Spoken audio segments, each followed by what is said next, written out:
Hey, it's Emily Williams, the founder of iHeart My Life and your host of the iHeart My Life show. So today's episode is episode 54, how to use gratitude to shift out of your quarter life crisis. So I've done this firsthand in my own life. There was a period of time where I was deeply depressed. I was unhappy. I was unsure of my next step. I had no idea what I wanted to do with my life. So if that's you, I'm going to tell you how I was able to shift that and create a life better than my dreams.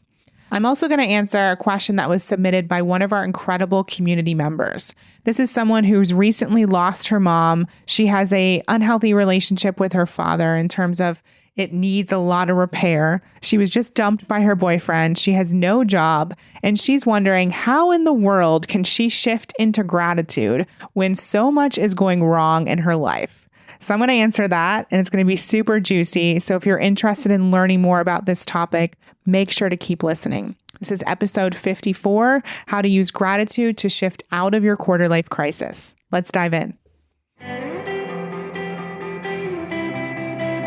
All right, everyone, let's go ahead and do this. So at the risk of sounding very self-involved, I'm going to go ahead and share my story as it pertains to this topic. I think it's really important that you hear firsthand what I went through, because I know oftentimes, especially on social media, online, we see everyone's highlight reel. We think that their business was backed by a wealthy husband or a wealthy father. We think that nothing has ever gone wrong for them. We think that they just were born super successful. And that's totally not the case in terms of my scenario and my situation.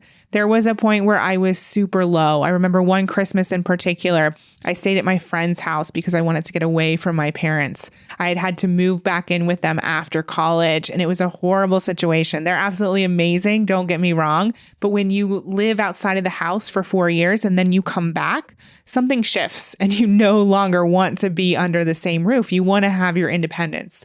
So long story short, my friend was going out of town and she let me stay at her house for Christmas. And I remember I didn't want to see anyone because I was so embarrassed that I was so lost. For so many years, I had had it all together. I thought I had it all figured out. And then all of a sudden, I had nothing figured out. And so if you are in that place today, whether it's a quarter life crisis or a midlife crisis, it doesn't matter. Regardless, I hope that this message really resonates with you and gives you some tangible tools and tips to really shift out of that place.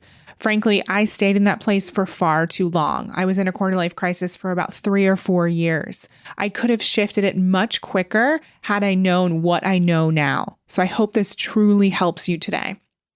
So back in 2008, like I said, I thought I had it all figured out. I had gone to school for a psychology degree, graduated at the top of my class, and thought my next step would be to get that master's in counseling psychology. I had grown up with entrepreneurs all around me, and I thought I wanted to have my own business. But at some point, psychology kind of took over, and I thought, okay, well, I'll have my own practice. That's basically like a business, so I'll go down that route. So I got this degree and ended up applying to 12 schools around the United States for counseling psychology. I went to visit 10 of them to see if they were the right fit, to get a feel for their campus, to really understand their curriculum, to look at the weather there, and ultimately decided on Northwestern in Chicago, Illinois. So in July 2008, I was driving there to find an apartment in the city. My mom was in the driver's seat. I was in the passenger seat. And with every passing town and mile marker, I got this feeling in the pit of my stomach, like this actually wasn't the right next step for me. Something was off here. Something wasn't right. Had I made a mistake? All these questions kept coming up. And at the same time, all of these tears kept rolling down my face. And eventually my mom looked over and she saw that I was crying and she asked me, "What's wrong? What's going on with you?" And all I could say to her was, "I'm not sure, but I need more time." And in that moment, I truly was unsure. I had no clue why this was coming up for me, but it was such a strong emotion that I couldn't ignore it. So in that moment, she turned the car around and we went back to Ohio. And from there, things got worse. Little did I know that turning that car around, not only literally, but figuratively, sent me in a different direction. Because I had been so sure about my next steps. I had been so clear. I had visited the schools. I had the air miles to prove it. and I thought I had made the right decision. But as the days approached and we went further and further into the summer and into September, I knew that I had to decline Northwestern. I couldn't move there. I couldn't make that decision feeling like I just wasn't clear. And so I ultimately turned them down. And again, I moved forward into that quarter life crisis where I had absolutely no idea what I wanted to do. I was living with my parents and had to start to try and figure this whole thing out. So the first thing I did was I reached out to some of my connections. So I had this incredible man who was always in my corner. He was actually the dad of one of the girls that I went to school with. And he was the top radiologist at Nationwide Children's Hospital in Columbus, Ohio.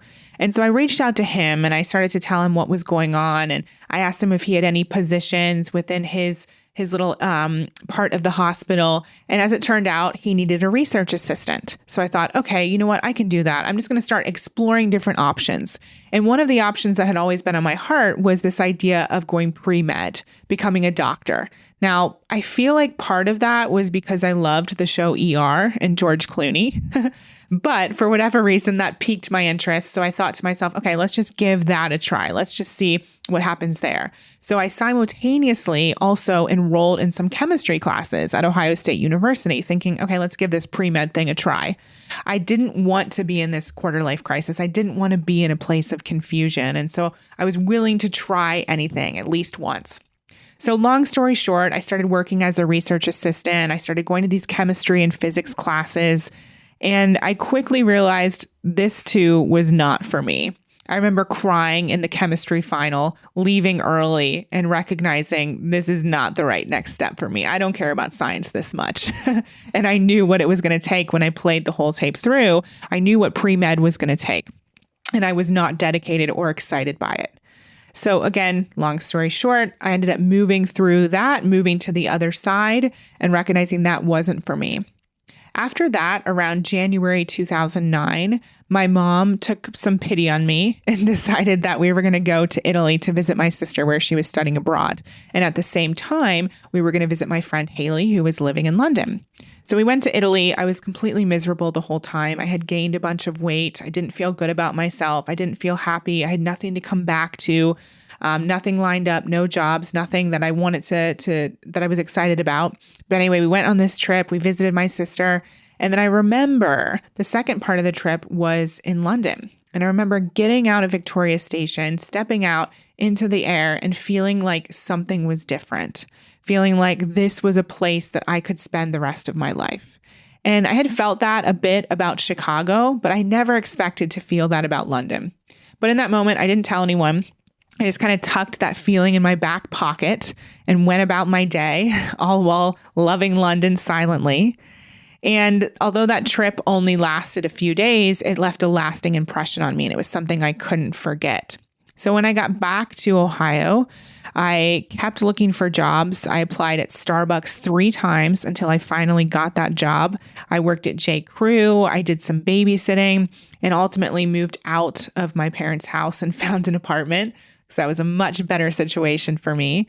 And again, just tried to keep figuring it out. And all I kept coming back to, I ticked becoming an ER doctor off the list. I ticked psychology off the list. All I kept coming back to was London. That was the only thing that I had clarity about. I kept hearing this whisper of London, London, London. So I kept following that. What does that mean? How in the world could I even get to London? How would that be possible? Now, my friend was still living there, but soon she was actually going to be headed to Africa, where she had met someone and started a relationship. And so it wasn't an option to kind of hang out with her or live with her. But I knew that there was somebody who I'd grown up with, someone who was from Columbus, Ohio, living in London. So I contacted him. I asked him about it. Could I stay with him? What would be the possibilities? What's he doing there? And I got the information. And so at the end of 2009, in September, I actually chose to move to London just for a few months to give it a try. I had actually applied for another research internship there in London. I had researched people in my field of radiology and saw that there was somebody who needed a research assistant at this school in central London. And so I contacted her and she gave me an opportunity to work together. So I started lining up all these things and just feeling into what felt like the right next step for me. So I arrived in September of 2009, ended up staying until December when I essentially ran out of money and had to come back to Ohio. So once again, came back to Ohio in this quarter life crisis and in this desire to live permanently in London. I had gotten a taste for it, and that whole experience is for a different time, a different episode, but I'd gotten a taste for it and knew that I had to make it back there. Because when I arrived back in the United States in December of 2009, I was desperate to go back. I was so unhappy. I didn't want to be in Ohio. I didn't want to be in the US. I wanted to be in London. So again, I kept that emotion and kept that bubbling up and up and up for the next few months. So throughout 2010, early 2010, I did odd jobs, worked at Starbucks, like I said, worked at J. Crew, did some babysitting, and then eventually started to apply to master's programs in London because I realized through my research, the only way I was going to be able to get to London was by getting a student visa or a spouse visa. And the spouse thing had yet to happen.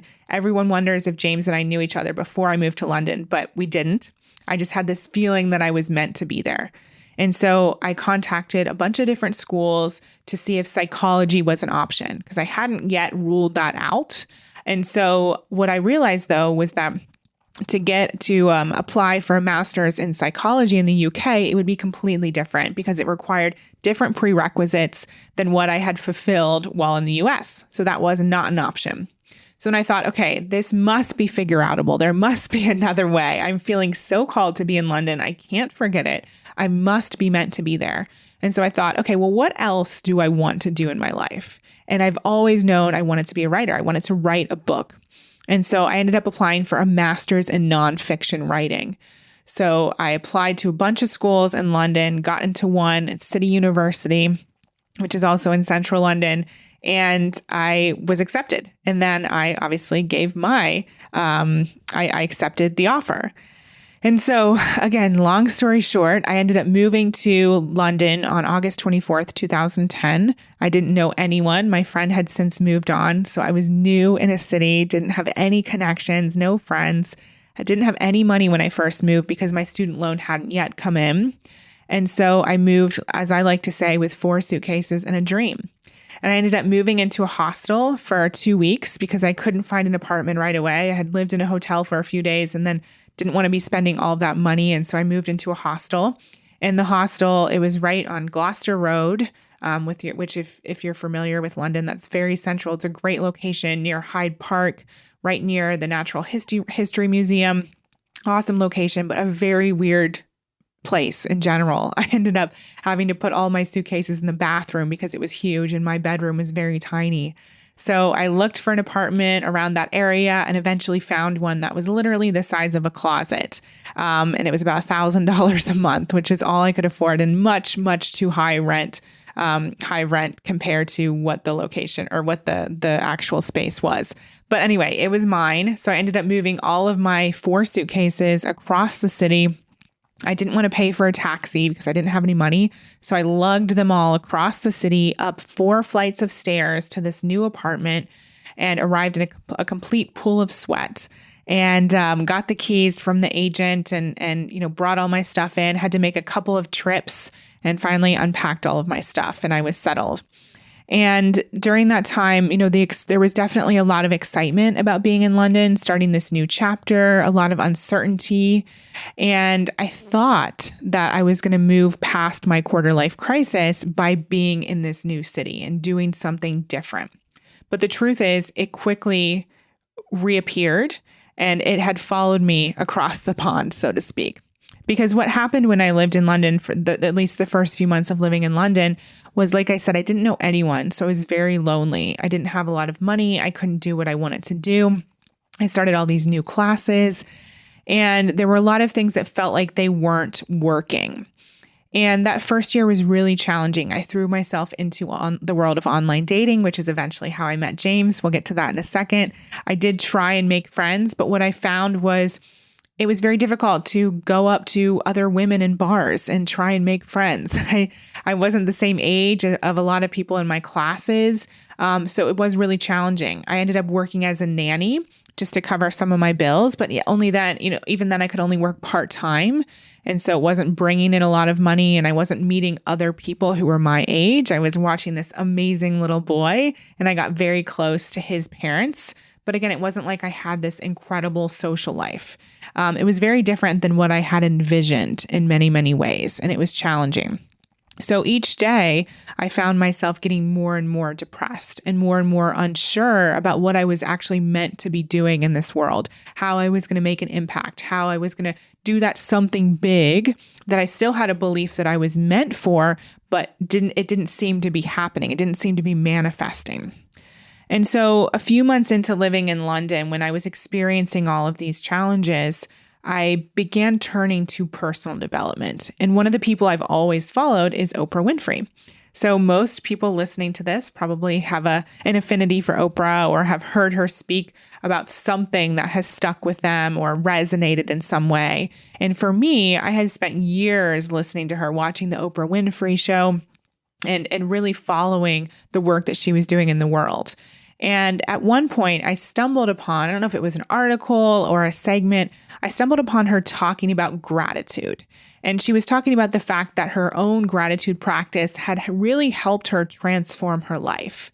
And that if you're looking to shift out of sadness and despair or lack of clarity, gratitude is one of the ways to do that.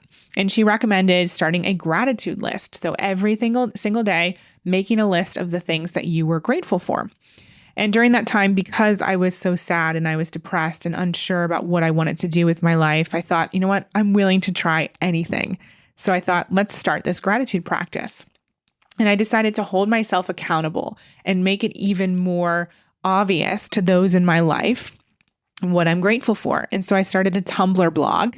I don't know if those people listening, if you remember what Tumblr was, but it's an online blogging site. So I started a Tumblr blog where every single day I put up a post about what I was grateful for.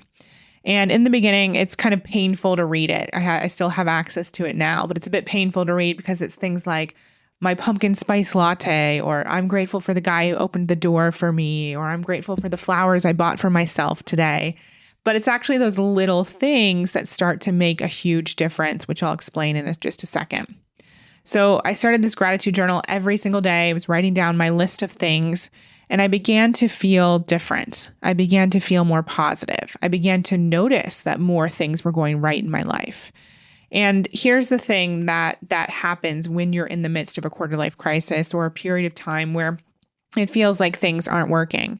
You're so focused on what isn't working that you actually are unable to see the things that are working. It's almost like you're wearing glasses and the only thing that they can actually see are the negative things, or those pieces that aren't working, or the depression or the anxiety or the fear. And it's like for whatever reason, those lenses aren't able to see all of the good stuff and all of the miracles and all of the positives. And when you're so focused on what's not working, energetically, you're at the same level of what's not working. And so it's like that's your match. You're an energetic match for what is not working. And that's what you're choosing to see. So that was what was happening for me. After turning that car around, I was choosing to see the negative. I was choosing to see all the stuff I didn't have. I was choosing to see the lack of money in the bank and the lack of clarity, the lack of friends, the lack of boyfriend, the lack of everything. That was my choice to see life in that way and to look at it through that type of lens. Whereas when we shift into gratitude, we actually are able to see life in a different way because we're more focused on what's going right and what we appreciate. And then that puts us on a different energy field, an energetic level to what it is that we actually want, because we want more of those positive things. Okay. So I didn't know that all of that was working for me at the time. I just knew that I was starting to feel better. And I knew that more positive things were happening in my life. For example, I truly believe that through my gratitude practice, I was able to manifest James. I remember making a list of all my requirements for a partner and the love that I desired in my life. And I put it on a vision board, which is something else that I learned from the personal development world. I think it was from the book, The Secret. I started reading The Secret as well. And I started to focus on what it was that I wanted. once again, not focusing on what I didn't want. I was doing a lot of online dating at the time, and there were a lot of duds. There were a lot of guys who were not what I was looking for, but I chose to keep focusing on the vision of what I actually wanted to create versus what wasn't working. And so the more I did things like that and focused on what I desired and focused on what was going right, the more I got that stuff. And now I'm not going to say that it was an overnight thing. I remember at one point I actually hired a coach, and she worked at this place called the Happiness Clinic in London. And I went to her sessions and I cried throughout all of the sessions, time and time again, hour after hour. And finally, she told me, Emily, you have the power to transform your thoughts. You have the power to think differently. And I truly believe that gratitude is one of those things that really helped me rewire my brain. Because right now, if you're listening to this and you're nodding along and you resonate, and you're in the space that I was in, right now you're programmed just to see what's not working. That's what your brain is focused on.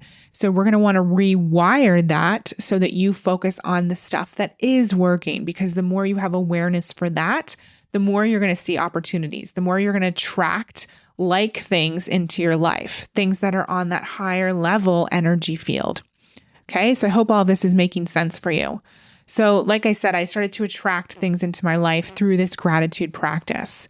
And so that's why very recently, when I put up a post about gratitude, I really wanted to explain the power that gratitude has in our lives if we bring it in.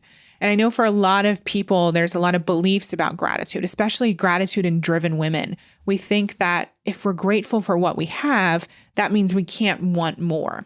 And that's absolutely not the case. These two things are not mutually exclusive. You can be driven and be grateful at the same time. And in fact, that's how I live my entire life. And I have to be completely honest with you in that my gratitude practice is something I did for about a year. But recently I've decided to start it back up again. And James and I have created a habit where in the evenings we verbally share what it is that we're grateful for. Because oftentimes, although we participate in a certain habit for a while, it falls by the wayside. And we think to ourselves, you know what? I don't need that anymore. Things are going so well, so I don't need that. But we forget what actually got us there. And so for me, gratitude is still a big part of my life, even though I want more, even though I'm ready for the next level, even though I'm consciously up-leveling my mindset, up-leveling our bank account, up-leveling the business, right? But mutual gratitude and desire for more are not mutually exclusive. They work hand in hand. So that's one of the things that I really wanted to point out. If you're questioning whether you can be grateful and still be driven at the same time, you absolutely can. And I actually recommend it. I highly recommend that you are both. Okay. One of the other things that people often ask me is exactly what was written in by one of our community members. So I want to read out her question here today and then give you some tangible ways that will really support you in shifting into gratitude, even when it feels like things aren't working, it's not happening, you're in a place of fear or despair or disappointment. So let me read this to you really quick. So she says, I appreciated your post the other day about focusing on gratitude. Do you have advice on how to really fixate on gratitude, though? I have a much louder, powerful voice that interrupts every time I try to be grateful. It points out that I have no job, no one wants to hire me, my mom left me, my dad doesn't even like me, my ex-boyfriend dumped me on a street corner, etc., etc. I'm doing therapy, grief counseling, taking medications, walking my dog every day, going to the gym a few times a week. I'm doing all the right things. But the biggest obstacle standing in my way to recovery is me. Now, first of all, thank you to this person for writing in and just for sharing that question, because I know a lot of people listening can resonate. So I can definitely resonate because I was standing in the way of my dreams. For 3 years, I was in this quarter life crisis, focused on what wasn't working, and I chose to stay there. And so what you need to ask yourself is, what are you actually getting from choosing to stay in this frame of mind, choosing to stay in this place?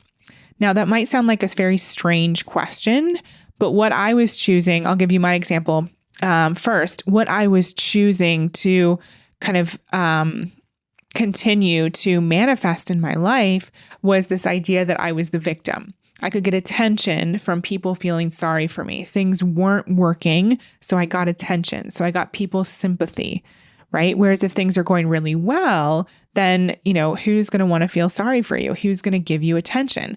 So I had this false belief system that the harder things are for me, the more attention I get, the more people feel sorry for me, right? And they put their focus on me. So maybe you're getting something similar by staying in the same place. Regardless, I want you to identify what you're actually getting. And it might even be like 1% of you getting something from this current situation.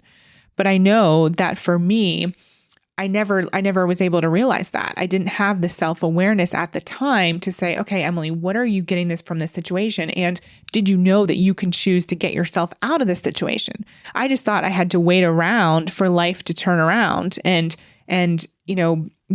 finally provide me with what it was that I wanted. But you have far more power than you're giving yourself credit for. And here's the thing. If we think we're powerless to life, then that means we're powerless in both ways. We're powerless because there's negative things happening to us, and we're powerless because we can't actually make a change.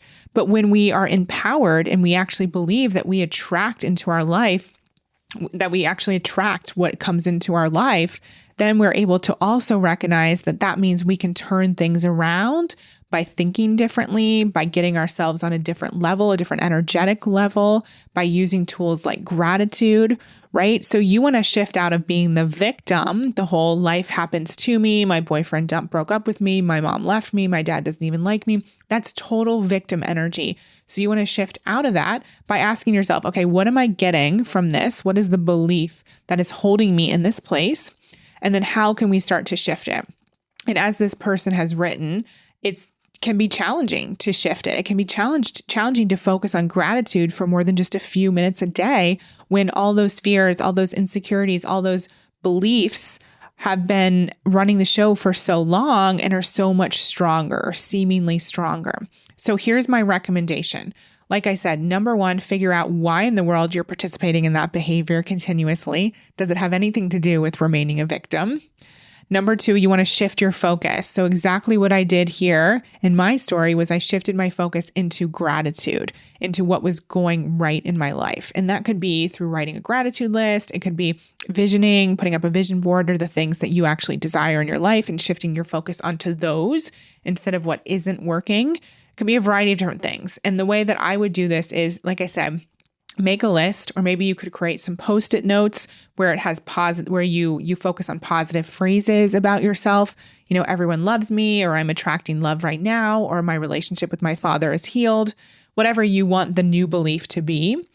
And then when those negative thoughts shift in, you have a tool at your disposal. You have a phrase, or you have a Post-it note, or you have a list that you can focus back on. So let me give you an example. So maybe I went out on there were many dates that I have had like this, but maybe I went on an unsuccessful date and I had this belief that I was never going to meet somebody. I was never going to meet the man of my dreams. Okay. So that would be a belief that's running the show. So I would have pre-prepared other beliefs that were the complete opposite. So the man of my dreams is on its way. I am manifesting my husband right now, whatever the phrases are, so that I would have those prepped so that when the mind tries to run off and tell you that you're never going to meet someone, or you're never going to be successful, or you're never going to figure it out, you have pre-prepared phrases that you can use to saturate your mind, because the mind can only think one thought at a time, and it's going to believe what you're feeding it. And so although it might feel so challenging, and you might feel in the beginning that 90% of the time your mind is still in the gutter, we're trying to turn the dial a little bit. We're not turning the flip up and down, right? We're going to turn the dial because it will take time. You've been thinking in a certain way for decades. So I was thinking in a certain way, probably for decades, but definitely for at least 3 years. And so it took some time for me to really focus on gratitude. But that's the thing. It's not like you would go to the gym and expect your muscles to be fully formed after one session. We know that it takes time. And so you have to have the foresight to know that if you put in the work and you put in the effort, you will be reprogramming your mind just like you would be reinventing your body or anything else. Okay? So every time that fear or that belief system creeps in and tries to tell you that you can't do something, or life is not working in your favor or everyone's out to get you, you have something pre-prepared that you shift your focus on, whether it's that gratitude list, that post-it note, or you get yourself some sort of meditation that gets you into a high vibrational state, or you speak to somebody like a coach who can support you in shifting out of that. Because we don't want you to be in a negative frame of mind for 90% of the time and then be in that positive place 10% of the time. That might be where you're at right now, but it can quickly be, 15% and 85%. And then we could go into 20% and 80% and so on and so forth. Okay. So definitely have something set up to be able to shift back into in terms of the positive when those fears and doubts creep up, because they will creep up. Like I said, you've been thinking a certain way your whole life. And from the outside looking in, it appears that things aren't working, but you don't actually know that. You don't actually know that things aren't working. For example, when I turned the car around, it felt like things weren't working, but little did I know that life was happening for me. And now I can be in this position sharing this story with you. And maybe if you've had experiences that are similar, this is actually helping you to move through them. We just don't know the way in which life is helping us. I saw a quote recently. It said, life is rigged in your favor. What if you really operated with the belief that life is rigged in your favor, regardless of the circumstances and what's happening? And especially if you're experiencing challenge right now, what if you believe that all of that is rigged in your favor and there's a reason why it's happening and it's going to be for the greatest good? Okay. So those are my tips for you today to really start to use gratitude to shift yourself out of a negative place, to shift yourself out of depression, out of confusion, out of a lack of clarity. And again, we could do a million episodes on this one topic, and I'm sure that I'll expand on this as we go throughout our time together on the show. But because of gratitude, I was not only able to attract my husband, I was able to get clear around what it was that I actually wanted to do, to get clear around coaching, building the business, moving forward with my dreams, and finally uncovering that something big. Because I was aware of all the good stuff. I was aware of the opportunities all around me. I had my eyes up and I was actually looking out instead of looking down, being in despair around what wasn't working. So that one thing, that one shift in perspective and you focusing on gratitude, it's going to open up your eyes to so many opportunities, put you on a different energy field. So you start to attract everything that you desire. So that transformation in your bank account, the relationship, the body that you desire, the career, the job opportunity, the business that you want to start, the friendship, you just having a more loving relationship to yourself, it truly will affect everything if you give this a try. So my task for you, my homework for you is that you start your gratitude practice today. Even if you've created a lot of success, regardless of where you're at on the journey, start your practice. I recently read another article from Oprah, and she talked about the fact that in the 90s, she did her gratitude practice religiously. But then after that, she kind of dropped off. And there got to a point where after her show had ended and she started her network, she was wondering, why in the world am I not happier? I've multiplied my wealth tons of times over. I have this great network. All these things are happening for me. Why was I happier back then? And she actually realized it was because she was doing her own gratitude practice. It was because she was focused on the good stuff and focused on what was working, and that generated much more happiness for her. Okay, so that's my challenge for you today, is to start your gratitude practice. And I want to hear from you.